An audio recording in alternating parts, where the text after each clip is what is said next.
bangaba umuntu ongathandi ukuphila impilo engcwele khangela impilo engcwele ngoba isikhathi asisekho. Malibonke igama lika Yesu.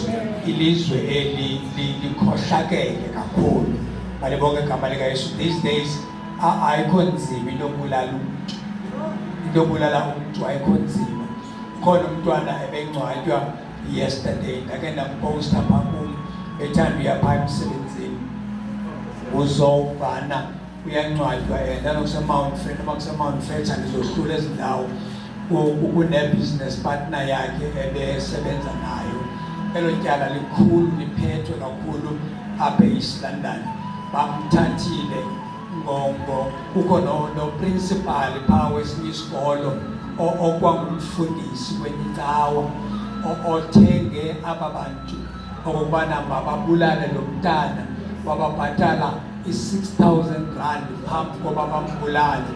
After bembulele wababhatala 5,000. That means 11,000 rands only for ubomi bomntu. Now umntana wakhe inoba intombazana nengaka nina ndiyathanda ufika phaa kum kabani sam oyi-birthday present ungumntana othanda ukumsha kakhulu sithi omnye present umama wakhe is gone. Abanelanga kukumbulala bamthatha tata bayoqabela ngapha kwenxahuni bagqiba bamtshisa ibhodi yakhe. Phakathi kwaba bantu batshisayo kukho nomntu oyintombazana lo ebesihle senyuka naye bethenga i-furniture for isalon yabo ebehamba naye okokoko behambe bethenga i-furniture for isalon yabo. Lo ngexesha akhangelwayo nayo yakhangelisa knowing that uba menze ntoni. Xa echaza uba bamenze ntoni uthi apha endleleni bagalele iTinus leyo vasizandi paint bayigalele iTinus apha elaphini. Omnye umbambile ngapha omnye uyadrayiva. Lo mbambileyo unamandla kunayo kuba uyindoda. Bambeka ilaphu ngathi ngokuiparafini nepetroli kunzima iphefumla. iTinus iphefumleka kakubi. Bamfaka lento ebusweni eziphumlweni wafa umntana abantu. Ekufeni kwakhe kwafuneka bakhangele indawo abazayoyilahla kuyibhodi yakhe ngapha kwenxahuni bawulahla khona umzimba wakhe bawutshisa. Kukhona ngcwatywayo yesterday ngoba umzimba wakhe bathi abecuphi xa befika phaya udla ngokutsha umntu zange bayibone laa ndlela atshe ngayo. Ukutsha kufuneka bakushiyeke ithambo eli-1 uthathe lona kuyokwenziwa i-DNA ngalo eli thambo. Koko engangcwatywa wangcwatywa yesterday, only yesterday ebengcwatywa. Ushiya umntwana wakho omncinci oyintombazana. Kukhohlakele kweli lizwe. Eli lizwe likhohlakele kakhulu. Aba bantu bayi-4 ngumfana ibe yintombazana le yakhe itagqiba ibe ngubrother wentombazana. Izoba yilo ndoda kuthiwa nguMr Plakish oyi-principal ye-primary school ethile apha ezantsi okwangumfundisi. Mamela bathandekayo, into yoba ngumfundisi ayikwenzi into yoba nemikhuba ungayigili uba ngaba ummamele uYesu. Uyakwazi ukugila imikhuba umuntu eyi-elder enkonzweni. Uyakwazi ukugila imikhuba engukhwaya conductor. Uyakwazi ukugila imikhuba elidikoni apha enkonzweni angayitya iphele nale mali uba ngaba kayimamela indoda ekuthiwa ngo-Holy Spirit. Abantu abaninzi nekuseni namhlanje ngexesha ndingalaliyo ndithandaza ekuseni kukho usisana apha kulantuka kuthiwa Queen Nandi. Queen Nandi ngowasenoba la mpahla ibomvu mhlophe. Ndijonge utshatele kumfundisi but the way abathuka ngakhona abantu ubathuka athi jonga napha mna nditshatele kumfundisi andingomfundisi maningandiyeli mna u-N ndiyawuthola ejakesi futhi ningandiyeli ndiyeli salo ndiyela u-N uyawufumana ejakesi uthi mna nditshatele kumfundisi andingomfundisi so ningawulingeni ndiyele. Bathandekayo nguYesu yedwa okwazi ukunceda umuntu. and then kubekho the man Holy Spirit ekufundisayo neyiyo ekuchazelayo uwrong no-right. Iyathetha apha isikhathi esininzi ke abantu ngoba Holy Spirit ethethele ezantsi iba ngathi ngamanye amaxesha uyayicinga le nto, ngamanye amaxesha athethe ngedream kuwe, ngamanye amaxesha athethe ngomnye umzalwane uthi ogqiba wena undermine lo mzalwane uthetha le nto kuwe, only to find out it is the Holy Spirit okuxelelayo le nto. Ngesinye isikhathi bengathi yinto eyicinga ngokwakho kanti uHoly Spirit uyakusebenzela something. Msebenzise laqatha lona msebenzise, because Holy Spirit uthetha ngendlela. Kunabazalwane abaninzi abangena ezingxakini tetha benzakaliswa yintoni? It is because they are not sensitive to Holy Spirit. Holy Spirit, you need to be sensitive. That is why ngamanye amaxesha kunabazalwane nalapha enkonzweni athi noma Holy Spirit uthetha something, lo mzalwane ngeke uyafuna ukwenza something, but kubekho this thing eyoyika nabantu, oyika abantu kakhulu kwezinto Holy Spirit. Omnye kuzawuthiwa kuye ngokabhizi alantukayo, abantu barelaxile kumandi kuba abantu, but yena kubekho le nto iphumayo ibalekayo apha enkonzweni ngaphakathi. Into apha kuye ayimhlalise oyika into yobana ootata bazawuthi ndiphazamise inkonzo, kanti ithi iyamphakamise enkonzweni, iyambalekisa. Oyike i-security ezikhoyo enkonzweni, because these days we cannot run away from the fact that kunama-securities angamazi nomanzi Holy Spirit apha kuthi emabandleni babhizi bagade into yokokubana ungenzi nantoni enkonzweni abe Holy Spirit ekwenzisa something. But ngoku soyika ama-security, akhona ama-securities enkonzweni enje azange amthi cakatha nomthi cakatha, zange amphefumle nomphefumle. They know nothing ngoHoly Spirit. As a result, akamazi nakayisebenzayo. Omnye umuntu bangaze bathi unamadimoni, kanti akanamadimoni, but aba bantu they don't know how the Holy Spirit works. Bakabaleka bayokuthandazela bathi phumani kuye amadimoni. They don't know how the Holy Spirit works.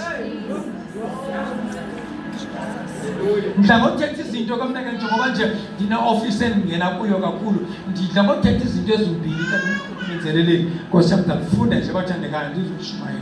Ndidla ngothetha into ezimbili. Kunabantu abaninzi, abanye kudala abakhonza, abanye kudala abashumayela, abanye kudala bamisa into kwiindawo ngeendawo, but still they cannot differentiate. Ngeke abakwazi ukohlula between umuntu onamafufunyana nomuntu ongu-42.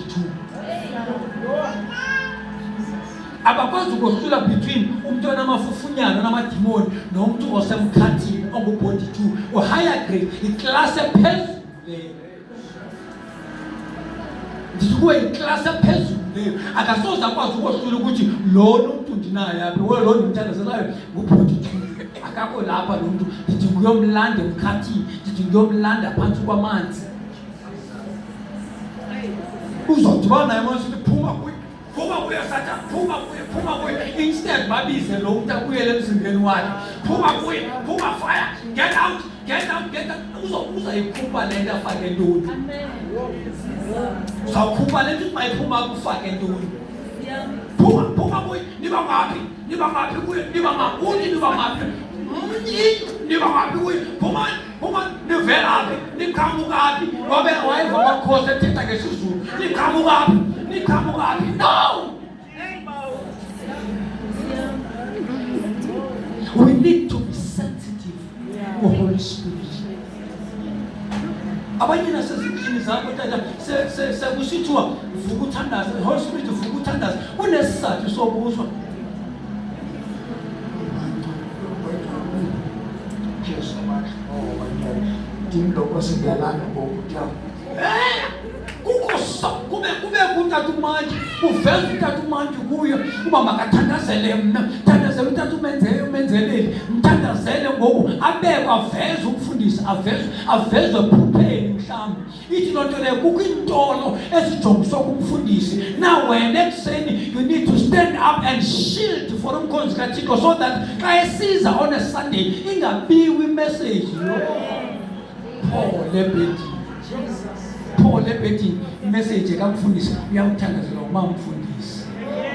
umfundisi akadinwa ngelaxesha namhlanje usebenze kakhulu alubekwanga kuyixanduva lokuthandazela incebo yenkosi lubekwe kuwe usenompumelelo namhlanje uxanduva lubekwe kuwe ayingomfundisi kamama umenzelo ngumyeni pha yintoni ba pha kumama ngumyeni akangodada umfundisi ungumyeni na kubeka uxanduva phezu kwencebukazi yakhe ehlele nompumelelo ehlele egunubhe ehlele edakethe uba khawuleza uthandaza biza igama lomkhonzi kaThixo avezwe phupheni biza igama kaThixo mhlambi njengoba eshumayela nje evezwe phupheni uvezwa kukho abantu abamopha uzayo abayilwana uyakwazi into aphela kumele la yikho leyo umfundisi uyakwazi kubekho utata omnye ongamfuna umbona umuntu kaThixo azama isikwad athi ngoba azama isikwad awena le abemnye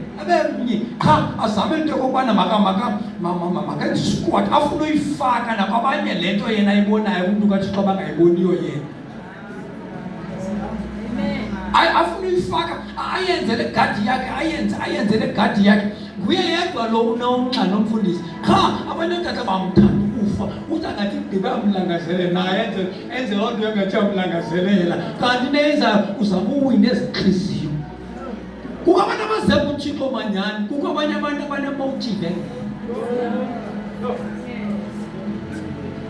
sengathi uMoyingcwele angasinceda silibandla sibaxhasa abantu bakaThixo not only ngemali asizanga malini kulento sibathanda ngayisengathi ningasinceda nisixhase ngemithandazo nisixhasa ngoba luxanduva lento yemani anisabawona ukukhokela abantu akunzima ukukhokhela abantu omnye namhlanje ihoho ngomso i-ice cream namhlanje ungamazi uhabe nesithinzi ngomso abe nomubelekazi ukuba uthande ungamazi ba yini andikwazi ukumjaja ndingamjaja kanjani andikwazi ukumjaja namhlanje nesithinzi ngomso abe nomubelekazi apha kuwe ngokungale mini wena ungathi usidinele uzinakekele qha ngokuba bele abanabo ngokwena ungakwazi ukunikeza bheko ububele because uphelile udinwe mhlawumbe khangulale njengomfundisi uphelile ngokungale mini wena yena kuvuvuzela uthando wena uphelile abenentethe okay ndiyamvuvuzelela andibandela uzandibona ke ngicela bathandekayo ngokukhawuleza sifundiswe lenkosi ngizaba mfushane kakhulu bathandekayo ningakhathazeki chapter number 5 apha kuGalatians verse number 1 chapter number 5 verse number 1 imani ngoko ekululekweni athi uKristu wasikhululela kuyo nize ningabuyi nibanjwe yinjoko yobukhobo uthi kutheni imani ngoko ekululekweni athi uKristu wasikhululela kuyo nize ningabuyi nibanjwe yinjoko yobukhobo so kuyabonakala uba le njoka iyaphinda imbalo kuyabonakala uba le njoka balukaphetha abhayibhile kuthiwa ngulonco khona beka wandifundela yona ayithethi ngolwa hlobo unayo ifunde mntakamama sithandazeni abantu bakaThixo kudala bela abantu abadala kufuna ukubalambisa ikhona indawo endiyithandayo pha uKristu wasikhulula ukuze sibe ngabantu abakhululekileyo yima uKristu wathini wasikhulula ukuze sibe ngabantu abakhululekileyo ela kuyabonakala uba bakhona abantu abaye bakhululeke qha bangakhululeki impela ndinento endithanda uyenza ke tatam sivala inkonzo ndinomzekelo endithanda uwenza ndithi uyabona tata ubakhe wabophelela inkukhu apha kule tafile inamantshontsho noba inyanga ibophelele kule tafile bophele ngala mtya wayo uyinikezele freedom yayo yojikeleza apha ngala mantshontsho maniyiphosele ukuthi uyifidi lapha because inento ehle esithubeni ihleli nje uyifidi lapha uqonde ke ngo endebangekubanga uyibophelele kulo letafile, it is because ufuna amantshontsho adakho uwaphephisa amantshontsho kukhetshe. Unesizathu sokuyibophelela apha because usave amantshontsho wayo ukhetshe ukhona yena outside, but uchoose uba mawuyibophelele apha so that angenzakala amantshontsho wani kahle kahle ugade ifamily yayo. Kunabazalwane abangaze ngamanye amaxesha babe ngathi bayamonelwa xa ungathi ukuthi kanti kukho izinto zakhe ozibonayo uba zizamlahlekela xa engusithubeni. Angive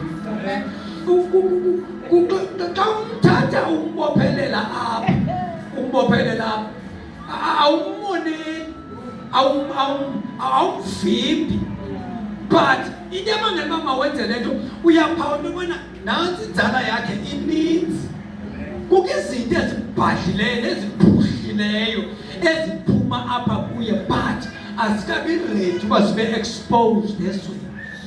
Andiva ziphuma kuye, and njengoba ziphuma kuye nje zinhle zilungile, but into emangela uba mawumgcine apha kulo mlenze etafile wenzela into yokubana zingenzakali ezi kahle kahle phandle kuyingozi, and ezi zinto ezizakhe zisengamasana.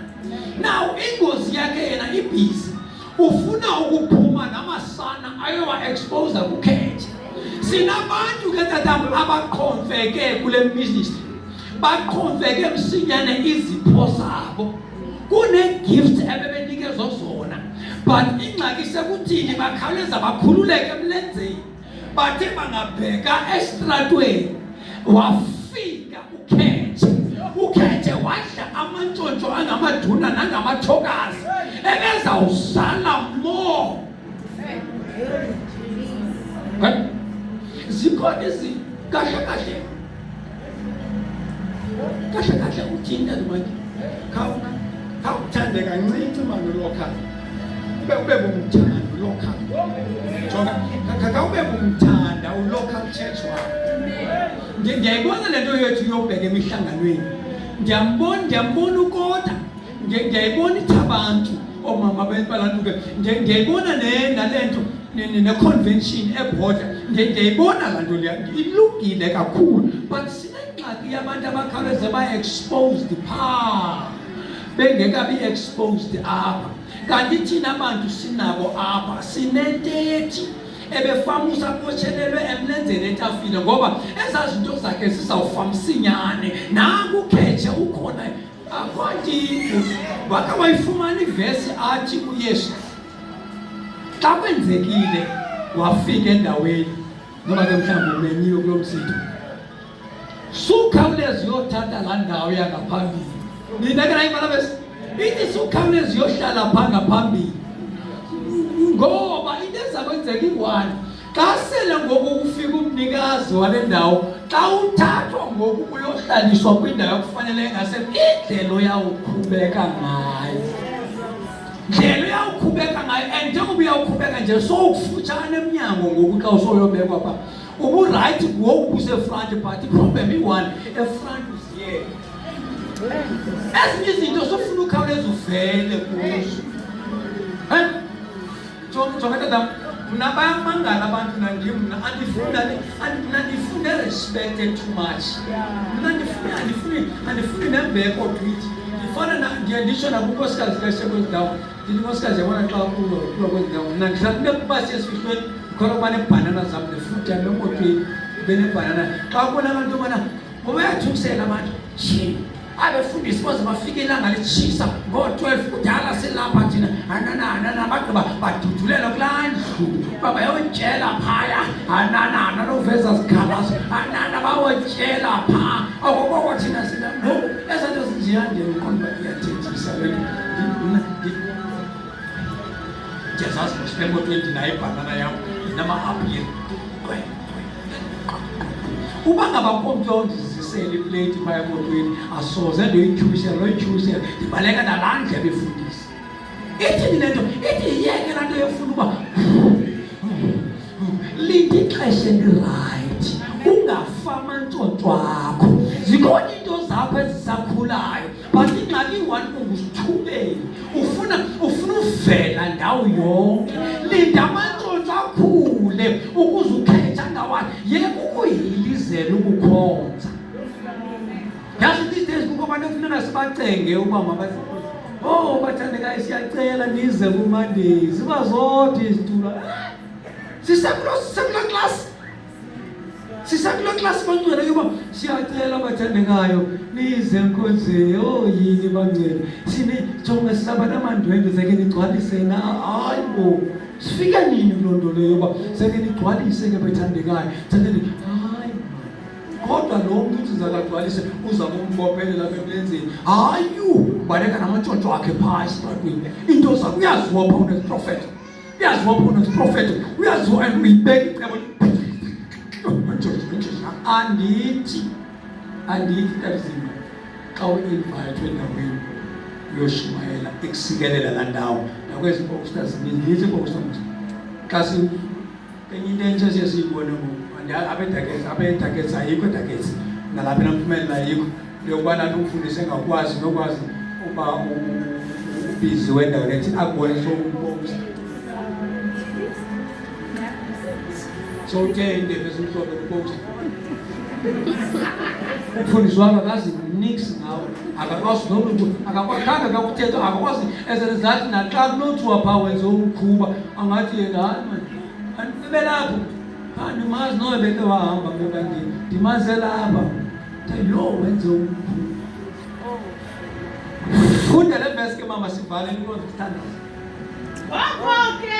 Ngoko ke bazalwane, yimani ngqishi. Nansi le ndawo ndiyifunayo mani wena, nansi le ndawo ndiyifunayo. Kukho abazalwane ababhizi bayabhetyezela, awufuneka naxa uncokolana nakawuthethana nakawushumayela ulungisele yena because like liqanda ungathi angaphuma ngazaphinda libeke le nkonzo. Funeka silungiselele kwezi ntsuku. Ngoko yithi nini? Yimani ngqishi. Jonga imani ngqishi. Into tatam into yawuyithemba noba ukho enkonzweni, noba usaphumile ubheke ethabanzo uyazi into yobana kushiyeke obani enkonzweni. Into ezingashekiyo, noba kungaziswa ntoni phambi kwakhe, into uyayishiya nemali yenkonzo ungenaxhala. Ngoko bazalwane yithini? Yimani ngqishi. Ngqishi. Wakawambona emani, ndikuxelela ungaqokisi uphike noba ndikho. Uyabona le ntsika mhla yamiswa apha kwagrunjwa, after kugrunjiwe yafakwa, after ifakiwe kwafakwa ikonkrithi. Phike noba ndikho apha ndinayo into ethi bazalwane yimani. Noba into zasemzini akho ziyakubetha zifika kwinto emenjani, angagezi utata ngale mini uvele enkonzweni usikelelekile, angagezi utata ageza pretsula uba nento ethi ndatshata kodwa ukune ndatshata ngale mini kazifika uthe yo Thixo uthe manyani ndamnikwa nguwe lo, hayi uba ndamnikwa nguwe ndiyamamkela Thixo kodwa akake ngaloo mini akake uqonda uba yo hayi sendibanjwe nje kukwenda Nkosi, kodwa iyageza indoda wandinika yona, iyageza indoda wandinika yona Thixo. Jonga awuthethi namntu into ethi Thixo iyageza indoda owandinika. Themba zona wakho mncinci nje agezi ngaloo mini belele impumulo ithi lapha kule rumu engapha iphinde iphume ibheka kule rumu engapha. Hayi wethu uyayithanda yona uthando kumntu wakho akawamvuma, kodwa yeke kukho into ethi iyageza. Kodwa kukho into enye ekuncedayo. Funda ningathini? Hayi man, othimba apha kuni unamandla makazopusha le pali heke, ocimba unamandla. Bazalwane yimani. Bathi bekuhleba usukume, bathi besiba nezothe xa uvela wena xa besenjenje udikwe nayilaa nto yoba ngumsi. Nanti yobona ke kufika istorm uthiwa izolo kodwa sonke ibangumzi mawathi amanzi kayefika alalathi xa elala ngapho ukuphuma kwamanzi kakuvelela ngophinde ube uthi no man ndidlulile kulevel yoba ngumzi ngoku ndidlulile ngoku ndifuna uma akho mali yabantwana akho mali yosabantwana esikoleni xa ujonga ikhabhathi ku-empty akho gross ukutya kukho tu kodwa kukingethi imali babuzana abazalwane hayi mani enomyeni egeza kangaka usurviva kanjani Jona bayamazi umyeni yakhe bayamazi siyamthandazisa kusemkazi siyamthandazela utata siyamthandazela abamane besisho basho lo mama ayothandaza umama endake ndamenshina sisela ngeke iBhayibhile yami ku-the message sibhale inkonzo ukhona la mama wayelande uYesu elila kakhulu elithi sinonkosi lo mama wayelengxaki ngokabazalwane bathi ke ngokapha kuYesu Jona baphela bemthandazisa lo mama ngokwabo bamthandazisa sebengasathandi ngoku bamthandazisa ukukhuquka bathi Nkosi ngoba uYesu bambone egcwake ngathi adilele lembeko yalo mama bathi Nkosi mndulule usilandele ekhaya Jona yanabo ngoku abathetha nenkosi on behalf of lo mama Jona imanxishi ubambelele enkosini uyibeka ingxaki yapha enkosini nakanjani bathi noba bebedikiwe bade bakuthandazise bathi speed up Yesu speed up khawuleza umphendule bazalwane imali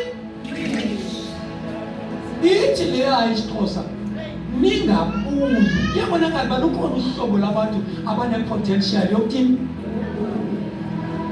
abekho kwenye indawo abekho sentshwaleni banepotential yokuthini sicelo sami bazalwane imali ithi ke ngokuleya iBhayibhile inizeni ningabuyi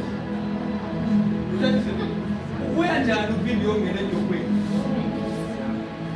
ubuya njani uphinde uyongena enjokweni uyayazi la njoko uyayazi uba kukho abantu abalala bekhatyiwe ufakwe isihlangu ufuna ukubuyela kula life uyazi into ubona kukho abantu abathi belele kwezi ntombazana ndiyabona ubhizi ufuna uphuma njani kukho abantu abathi belele imaba phezu kwakhe le ndoda uyakhona ukubuda umntu kodwa kakho wabo ilexile iloo nto ke ngoku seyinikeze abantwana noba munye noba babini ime phezu kwakhe kulele udiniwe okaleqana nabantwana kule ndlu ihambe sithi senyuka yona ngenjeshi ibambe igrinder imali yenjeshi wena ukubuda umntu ulele kamnandi udinwe mali ibambe igrinder yini kulele kokude wena awukho kowenu kaloku kodwa ubuthongo bakho buyehla kukhohlakele kweli lizwe ngiyabantu akandivula umlomo wami ngathi into akambana wamtshisi phakathi kwabo mamamtshisiintombazana phakathi kwabantu bamnqunqileyo kuko ilo case isebhizi phepho kakhulu icase enkulu eserious abeyisithandane ayi-4 abefowunini yam ndinabo xa unombona lo sisana kuthiwa kukuladies mhle usisi ujikele kakuhle angabafundisa nabanye omama ajikajikela ujikele kakuhle ungamnikeza ikrawuni ethile ngoba yo hayi lo mntu ujikele kakuhle ufanelekile khotha umhle uthe inkunzumalanga yombulala ngapha ukumfundisi omine ngapha uMr Plakis uMr Plakis uthi makakhululwe ngokumfundisa ubuye yedwa ecaweni yakhe ngelo ke sibandla selimreplaceile already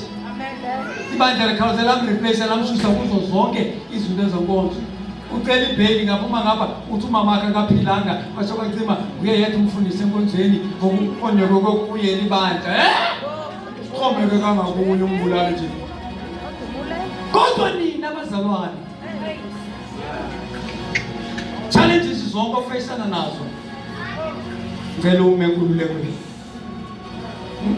challenges zonke ofacana zizonga ezinto ufacene nazo manje ekhaya, ebandleni, efamilini, emsebenzini zininzi kakhulu and zinzima, and uThixo uyazi-understanda and uzijongile and uyazibona. Kodwa ngiyayicelayo